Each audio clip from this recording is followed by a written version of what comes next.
kulanti wanaagsan daawadayaal kusoo dhawaada warka TV-ga Hilaac qodobada daawan doontaan waxaa kamid ah gudoomiyaha baarlamaanka Soomaaliya Aadan Madoobe ayaa tacsiyo u diray ehelkay qaraabada uu ka geeriyooday marxuun Aadan Biid oo ku dhintay Muqdisho. Ra'iisul Wasaaraha Xukuumadda Federaalka Soomaaliya ayaa xafiiskiisa sabuutin ugu sameeyay wakiilka qaramada Midoobe ee Soomaaliya.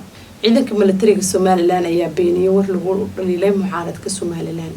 رئيس الوزراء كحجينك هدلك صالح أحمد جامع يا كقيب قليش المدحيت كأورك إسكاشي إسلام كوكدا عيد دلك جنبية مدحونها مامك كوفر قلبت سوماليا يا قدوميها قبل كباي ومقعاوي محمد إساق عرايس وزير كهولها جود يقولين تدبر إسكا حكومة الفدرال كسوماليا عبد السلام عليها يا وحى وكل لقاتي مسؤولين تهي أدتك تليها عيدن كابلك كوماندوسكا يا وحى وكرمير كنت جيت لسكا عيدن ك toddobiyo-tobanaad ee kumaandooska gorgor ururka iskaashiga islaamka ayaa markale si adag ugu horyimid heshiiska Itoobiya iyo Soomaaliland.